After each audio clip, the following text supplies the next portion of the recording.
दोस्तों, क्या आपको पता है कि बिना सीमेंट के ताजमहल कैसे बनाया गया? जबकि आज तक तो बड़ी-बड़ी बिल्डिंग्स और पुल वगैरह सीमेंट से ही बनते हैं और 100 सालों तक खड़े रहते हैं। लेकिन ताजमहल तो बिना सीमेंट के बनाया गया है। तो फिर कैसे वह करीब 350 सालों से इतनी मजबूती से खड़ा है? फिर चाहे कितना ही बड़ा भूचाल आ जाए, चाहे कोई भी नेचुरल डिजास्टर हो जाए, ताजमहल वहीं का वहीं खड़ा है। आखिर कैसे और क्या? आपको पता है कि उस समय ताजमहल कितने रुपए में बनाया गया होगा? क्यों ताजमहल को यमुना नदी के किनारे बनाया गया? और साथ ही आप यह भी जानोगे कि क्यों ताजमहल में आज तक लाइट नहीं लगाई गई। बस आप वीडियो के लास्ट तक हमारे साथ बने रहिए और नए यूजर इस चैनल को सब्सक्राइब जरूर कर लेना। तो चलिए वीडियो को शुरू करते हैं दोस्तों। हर साल लाखों की संख्या में लोग इस अजूबे को देखने आते हैं। आपको इसकी हिस्ट्री का तो पता ही होगा कि कैसे शाहजहां ने अपनी बेगम मुमताज के लिए इतना बड़ा मॉन्यूमेंट खड़ा कर डाला।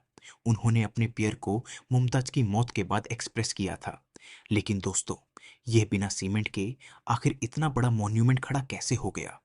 जबकि सीमेंट का आविष्कार 1824 में एस्प्रिन नाम के एक इंटेलिजेंट इंसान ने किया था, जो कि इंग्लैंड में रहते थे। और इन्होंने ही दुनिया का सबसे पहला सीमेंट का कंपनी बनाया, जिसका नाम था पोर्टलैंड सीमेंट। लेकिन बिना सीमेंट के ही यह खड़ा हो चुका था, जिसे आज तक एक भी खरोच नहीं आई। दरअसल सीमेंट के इन्वेंशन से पहले आर्किटेक्ट एक खास तरह के पेस्ट का इस्तेमाल करते थे, जिसमें बहुत अजीब अजीब चीजें होती थीं।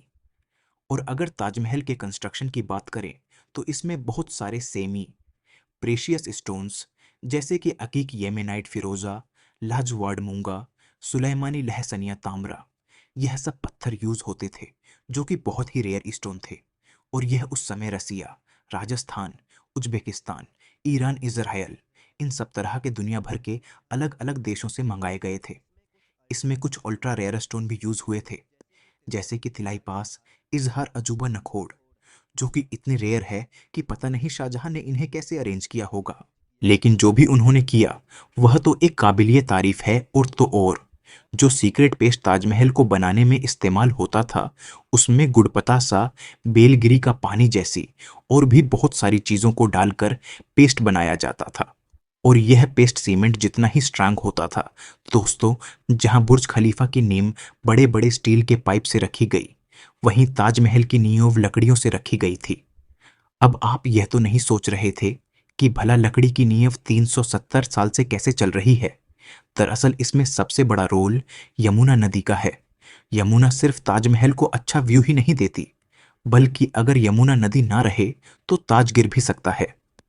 इसमें होता यह है कि पहले के इंटेलिजेंट लोगों ने इसमें ऐसी लकड़ी का इस्तेमाल किया, जिसमें चाहे जितना भी पानी लगता रहे, वह लकड़ियां और भी स्ट्रोक होती चली जाएंगी, वरना बाकी लकड़ियां नमी की वजह से खराब हो जाती है। और यही वजह है कि ताजमहल के खड़ा रहने में यमुना नदी का बहुत बड़ा हाथ है। और अगर यमुना नदी सूख गई, तो ताजमहल भी उसके बिना खड़ा नहीं रह पाएगा। अब दोस्तों, आपने देखा होगा कि ताजमहल के आसपास के चारों मीनार एक दूसरे से परपेंडिकुलर खड़े नहीं हैं।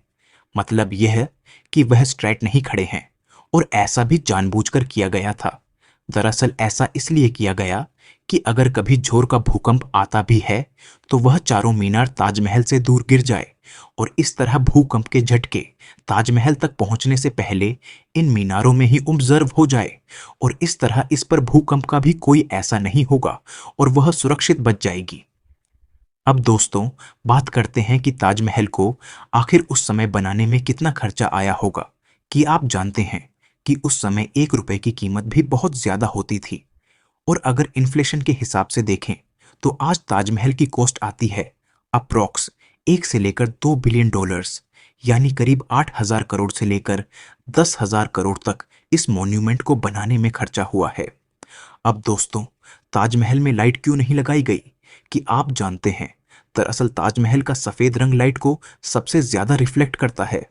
और इसीलिए अगर रात के समय ताजमहल पर लाइट लगा दी गई, तो ताजमहल के पत्थर लाइट को रिफ्लेक्ट करेंगे और साथ ही ताजमहल भी काफी ज्यादा चमकेगा, जिससे आसपास के कीड़े मकोड़े उस पर आकर चिपकेंगे और ताजमहल के पत्थर को भी नुकसान पहुंचाएंगे। और यही वजह है कि आज तक ताजमहल पर लाइट नहीं लगी दोस्तों। वीडियो अगर पसंद आए तो इसे लाइक करके चैनल को सब्सक्राइब करना ना भूलें।